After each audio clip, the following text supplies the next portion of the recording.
मुझे दरमियान में याद दिलाएगा, क्योंकि हम ये रिकॉर्डिंग 2 पार्ट्स में चलाएंगे। टॉपिक लेंथी है तो थोड़ा सा कोशिश करेंगे कि छोटे वीडियोस 2 बन जाए ताकि हम शेयर करें। ये टॉपिक जो है वो मैंने पेज पे खुद लिख लिया और यहाँ शेयर किया। उसका रीज़न ये है कि ये टॉपिक जो है असल में लेंथी है, तो अगर मैं इसके स्लाइड्स बनाता फिर शेयर करता तो उसमें इश्यू होता है। इतने ज़्यादा स्लाइड्स बनाना और फिर शेयर करना जो है वो डिफ़िकल्ट होता है। इसलिए यहाँ जो है मैंने खुद ये लिख के उसको यहाँ शेयर किया और अब जो है हम इसको पढ़ेंगे। क्लियर? तो हमारा आज का टॉपिक जो है that is collision. What is collision पहले डिफाइन करते हैं, फिर चलते हैं आगे, इसको डिटेल से पढ़ते हैं। कोलिजन असल में वो इवेंट है जिसमें दो बॉडीज एक दूसरे के करीब आ जाएं और वो फिजिकली एक दूसरे को कांटेक्ट करके एक दूसरे पे फोर्स लगाए या किसी और वजह से एक दूसरे पे फोर्स लगाए फिजिकली कांटेक्ट के बगैर, और दोनों एक दूसरे के ऊपर फोर्स लगा के या तो रिबाउंस हो या किसी और डायरेक्शन में मूव करें या सेम डायरेक्शन में चले जाएं। तो ये जो इनके दरमियान इंटरेक्शन होती हैं, फिजिकल या नॉट फिजिकल, इसको हम कहते हैं collision. So it is actually an event during which particles come close to each other and interact by means of force. So that is called as the collision. अब for example अगर दो billiard ball हैं, जिस दो balls एक दूसरे के करीब आते हैं, जैसे ही एक दूसरे के साथ कोलाइड करते हैं तो डिफरेंट डायरेक्शन में वो मूव करते हैं, या तो ये वापस और ये इस डायरेक्शन में चला जाता है या दोनों सेम डायरेक्शन में चले जाते हैं। सो दोनों असल में क्या करते हैं, फिजिकली इन कांटेक्ट में आ जाते हैं। जब दोनों फिजिकली कांटेक्ट में आ जाते हैं तो फिर उसके बाद जो है एक दूसरे के ऊपर ये फोर्स लगाते हैं। एक का नाम एक्शन, दूसरे का नाम रिएक्शन। सो दोनों बॉडीज जो हैं वो किसी एक डायरेक्शन में जा सकते हैं, चाहे वो लार्जर फोर्स का डायरेक्शन हो, चाहे वो दोनों रिबाउंस हो के अपोजिट डायरेक्शन में जा रहे हो, लेकिन both exert force on one another after physical contact. तो ये जो इवेंट है जिसमें ये दो पार्टिकल एक दूसरे के करीब आके एक दूसरे के साथ जो इंटरेक्शन कर लेते हैं by means of a force, this is actually called as collision. तो डेली लाइफ में हम ऑब्जर्व करते हैं कि तमाम बॉडी फिजिकली कोलाइड करते हैं, एक दूसरे को टच कर लेते हैं, लेकिन जब हम एटॉमिक लेवल पे देखते हैं तो वहां पर फिजिकल कोलिजन फिर नहीं होती, फिजिकल कांटेक्ट नहीं होता, बल्कि वहां पर क्या होता है, वहां पर लेट्स सपोज अगर ये एक एटम है जिसके सेंट्रल पार्ट जो है वो न्यूक्लियस कहलाता है, पॉजिटिवली चार्ज, और उसके इर्द गिर्द शेल्स हैं जो कि इलेक्ट्रॉन्स यानी नेगेटिव चार्ज जो है उसमें क्लाउड की शक्ल में मौजूद होता है। अब अगर फॉर एग्जांपल एक प्रोटॉन आ रहा है पॉजिटिव चार्ज और वो इस एटम के साथ कोलाइड करना चाहता है, यानी आपने इसको बम्बार्ड किया है ऑन दिस एटम, तो वो प्रोटॉन जो है यानी वो पॉजिटिव चार्ज यहाँ पर इस न्यूक्लियस के साथ कोलाइड नहीं करता, बल्कि जैसे ही करीब आता है तो इन दोनों के दरमियान एक स्ट्रॉन्ग न्यूक्लियर फोर्स होता है, स्ट्रॉन्ग रिपल्सिव फोर्स होता है, सॉरी नॉट न्यूक्लियर फोर्स, एक स्ट्रॉन्ग रिपल्सिव फोर्स होता है, जिसकी वजह से ये पार्टिकल यहाँ न्यूक्लियस के साथ कोलाइड करने से पहले ही स्कैटर होता है ऐसे, यानी एक दूसरे के ऊपर फोर्स ये लगा लेते हैं। सो यहाँ फिजिकली कांटेक्ट नहीं होता, यहाँ जो है फिजिकली कांटेक्ट नहीं होता इस न्यूक्लियस और इस पॉजिटिव चार्ज या प्रोटॉन के दरमियान। तो एटॉमिक लेवल पे ये फिजिकली कांटेक्ट नहीं होता और वो एक दूसरे पे फोर्स लगा के वो दूर चले जाते हैं। तो ये भी कोलिजन ही है। तो इसलिए यहाँ पे हमने कहा है कि वो इवेंट जिसमें पार्टिकल्स बहुत करीब आ जाते हैं, और यहाँ हमने ये नहीं लिखा कि फिजिकली कांटेक्ट कर लेते हैं, बल्कि हमने कहा जब बहुत करीब आ जाते हैं और इंटरेक्शन हो जाती है इनके दरमियान bye means of a force, यानी फोर्स की वजह से, सही है, तो इसको हम कोलिजन कहते हैं। तो चाहे फिजिकल कांटेक्ट हो या वो रिपल्जन की वजह से स्कैटरिंग हो, इसको हम स्कैटरिंग कहते हैं। ये स्कैटरिंग हो तो फिर जो है ये इन दोनों पार्टिकल्स की क्या कहलाएगी, कोलिजन कहलाएगी। तो कोलिजन के लिए फिजिकली कांटेक्ट या फिजिकली एक दूसरे को टच करना जरूरी नहीं है, ये एक दूसरे को रिपल्सिव फोर्सेस की वजह से भी इनके दरमियान कोलिजन हो सकती है। जस्ट जरूरी है कि दोनों एक दूसरे के करीब आके एक दूसरे के ऊपर फोर्स लगाए और फिर जो है सेम डायरेक्शन, अपोजिट डायरेक्शन या किसी भी और डायरेक्शन में स्कैटरिंग वो कर सकते हैं, यानी मूव कर सकते हैं किसी भी एक्सक्यूज मी सर, वेलोसिटी।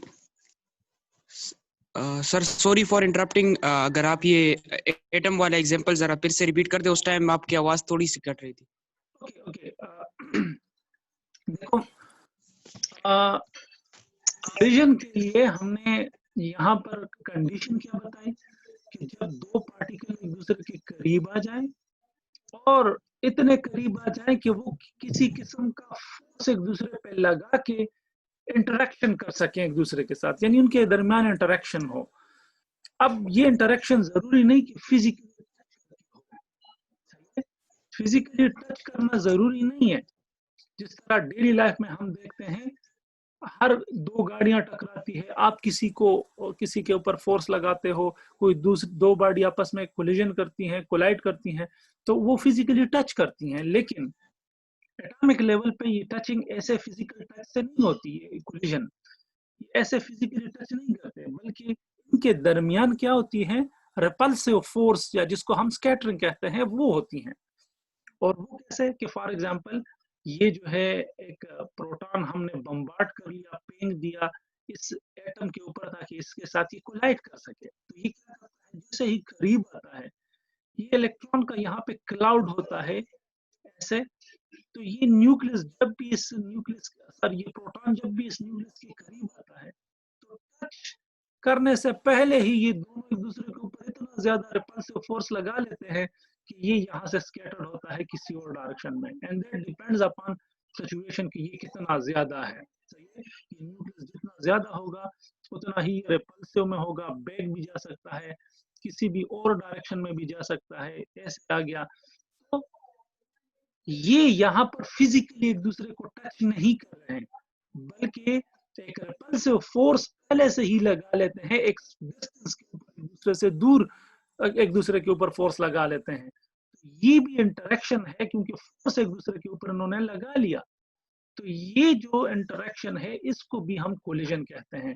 तो चाहे फिजिकली टच या कांटेक्ट में हो या ना हो, लेकिन एक दूसरे के ऊपर फोर्स लगा के इंटरेक्ट करें और ये दोनों एक दूसरे के करीब हो तब ये पॉसिबल है। इसलिए when they come close to each other and interact with the help of some force, then we will say collision happened between the two particles. Clear?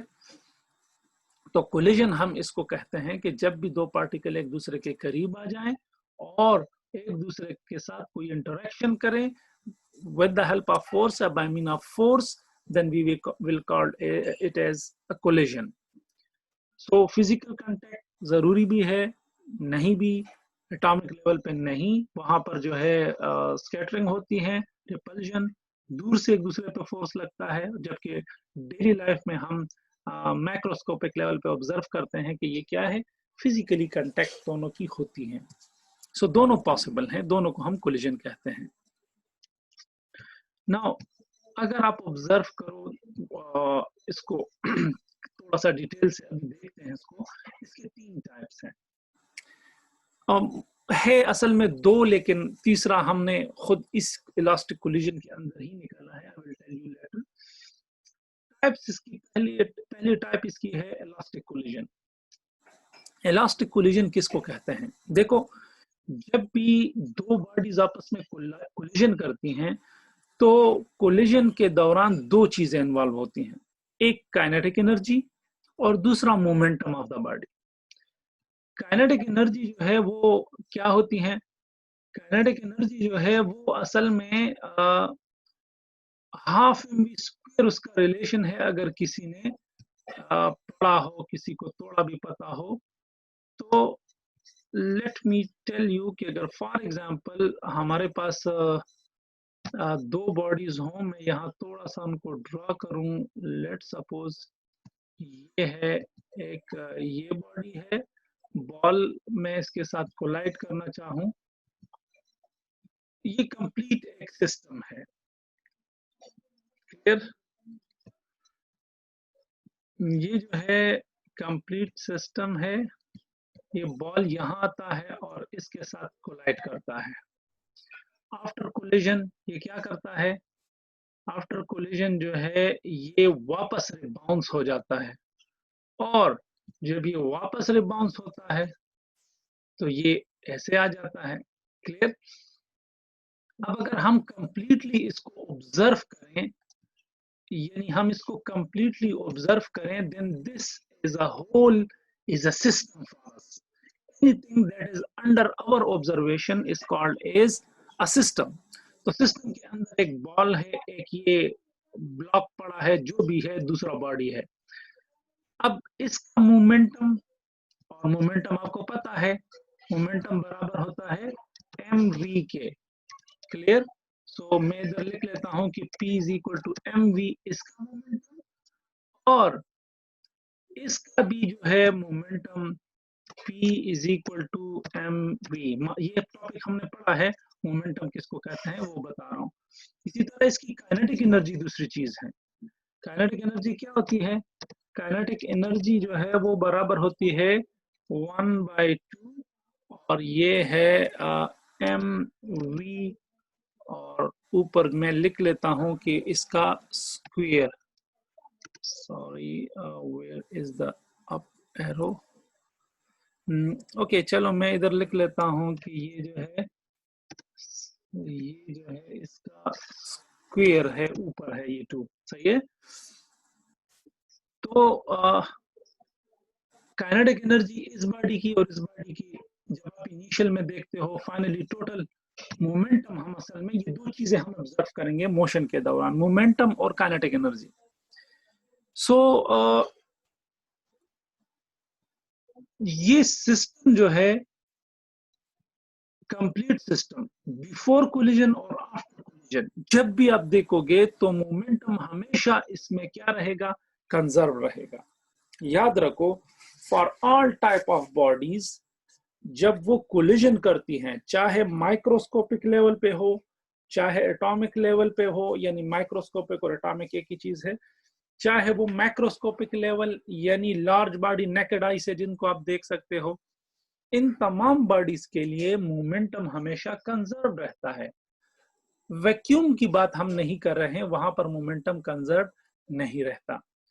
लेकिन जितने भी बॉडी यहाँ अर्थ के ग्रेविटेशनल फील्ड के अंदर मौजूद होंगे, वो सब के सब मोमेंटम उन सब के लिए कंजर्व्ड रहेगा।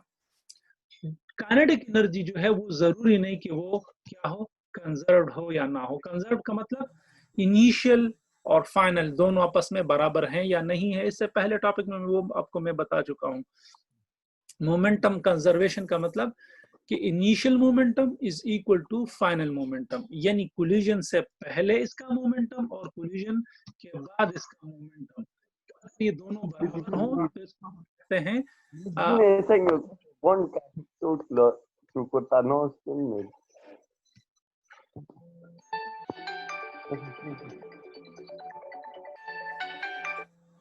ओके। कोई इशू चल रहा है किसी के साथ? ये क्या आवाजें आ रही हैं? Okay, let me continue. तो इनिशियल और फाइनल अगर एक जैसे हो तो हम कहते हैं कंजर्व्ड है, मोमेंटम सेम है, तो ये हमेशा कंजर्व्ड ही रहता है मोमेंटम। काइनेटिक एनर्जी जो है वो क्या है? वो चेंज हो सकती है, यानी ये बॉडी मोशन में है, हो सकता है कि इधर इसके साथ कोलाइड करके इधर रुक जाए, यानी इसकी एनर्जी सारा ये एब्जॉर्ब कर ले, तो काइनेटिक एनर्जी तो चेंज हो गई। इसका मतलब ये हुआ कि काइनेटिक एनर्जी कंजर्व हो भी सकती है, नहीं भी हो सकती। तो इस काइनेटिक एनर्जी कंजर्व होना या ना होना, इसी के बेस पे हमने क्या किया है? हमने इसको चेंज किया हुआ है। सही है? हमने ये टाइप्स ऑफ कोलिजन निकाले हैं। तो दो चीजें हैं, काइनेटिक एनर्जी और मोमेंटम। मोमेंटम हमेशा कंजर्व रहेगा, जबकि काइनेटिक एनर्जी कंजर्व पॉसिबल भी है और नहीं भी है। तो जब काइनेटिक एनर्जी और मोमेंट दोनों एक बॉडी के लिए कंजर्व्ड हो, यानी बिफोर द कोलिजन और after the collision kinetic energy और मोमेंटम सेम हो, तो हम कहेंगे कि ये कोलिजन इलास्टिक कोलिजन है। यानी फॉर एग्जांपल दो एटम है, रैंडम मोशन में है, या लेट्स सपोज दो इलेक्ट्रॉन है, एक बॉटल में गैस आपने बंद की है, उस गैस के मॉलिक्यूल रैंडम मोशन में होते हैं, तो उनकी कोलिजन होती रहती है लेकिन वो अपनी एनर्जी लॉस नहीं कर रहे होते। तो उनकी कोलिजन क्या है, उसकी मोमेंटम और काइनेटिक एनर्जी बराबर है। अगर वो बराबर है तो इसका मतलब कि उसकी कोलिजन इलास्टिक कोलिजन है। जिस तरह आप लोग बिलियर्ड बॉल खेलते हो, स्नूकर खेलते हो, तो वहां रिफ्रैक्शन रिएक्शन तो होता है लेकिन हम उसको निग्लेक्ट करते हैं, कम होता है। इसलिए वो जो है हम यहाँ कंसिडर करते हैं कि वो भी इलास्टिक है। सही है। तो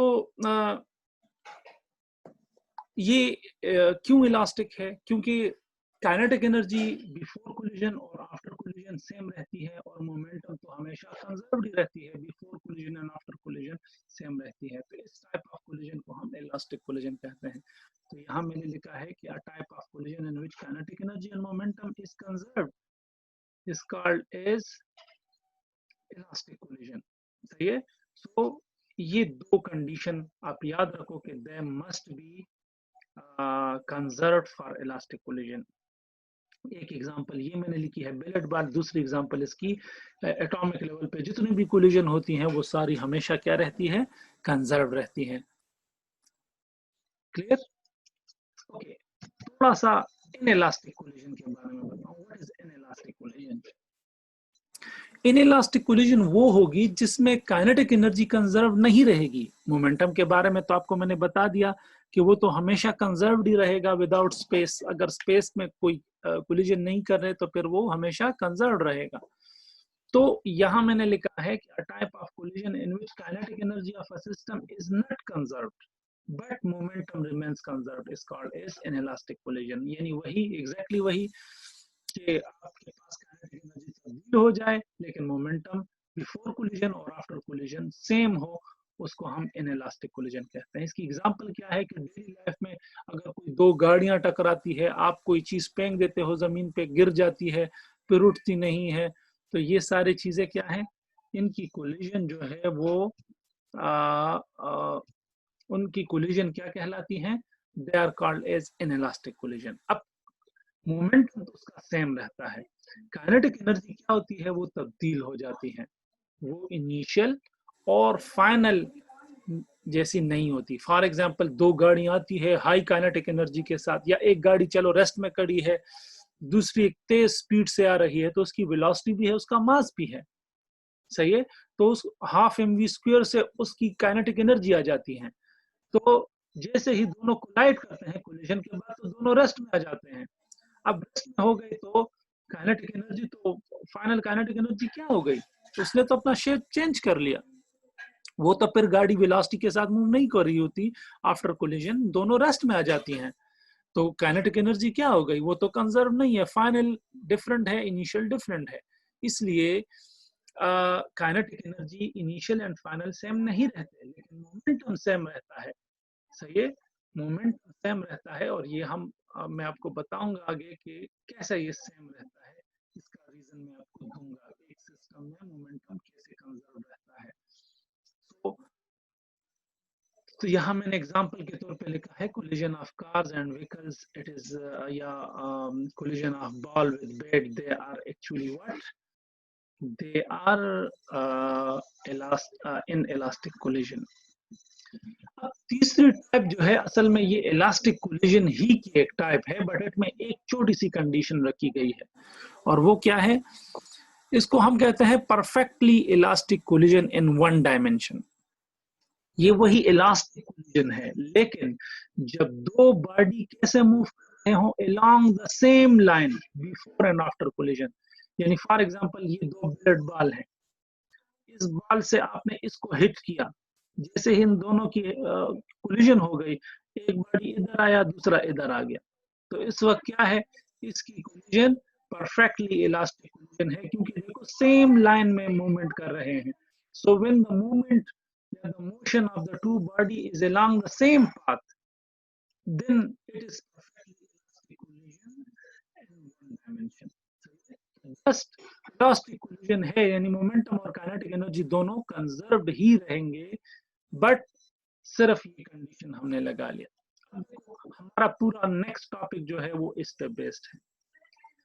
हमने कोलिजन पढ़ा, कोलिजन के 3 टाइप्स, पहला इलास्टिक, दूसरा इनइलास्टिक और तीसरा perfectly elastic collision in one dimension. ये perfectly elastic collision in one dimension हम आगे डिटेल से पढ़ेंगे.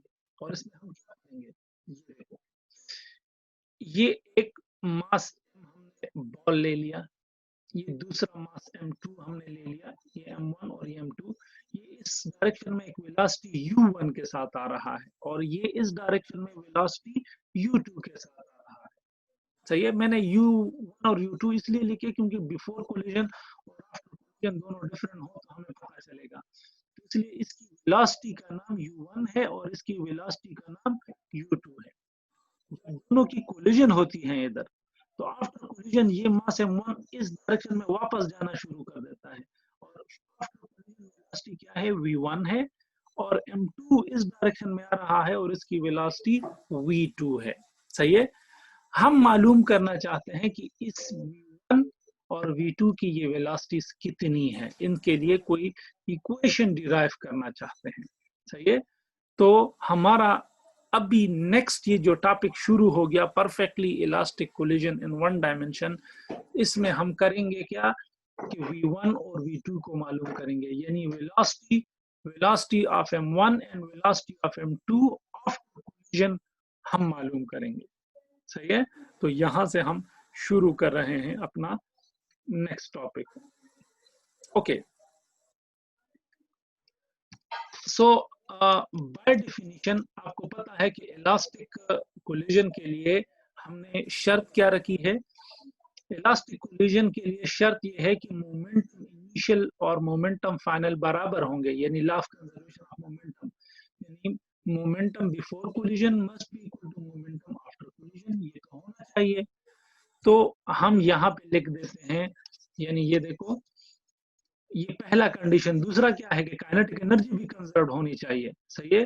तो हम पहले मोमेंट लिख लेते हैं और इसमें इनकी ये वेलोसिटी कर लेते हैं, पर काइनेटिक एनर्जी के लिए यही लिख लेते हैं और उसमें ये वैल्यूज रिप्लेस कर लेते हैं. सही है. तो पहले है मोमेंटम, पहला कंडीशन इलास्टिक कोलिजन का, वो इस पे लगा रहे हैं क्योंकि हमने v1 और v2 को मालूम करना है. ओके.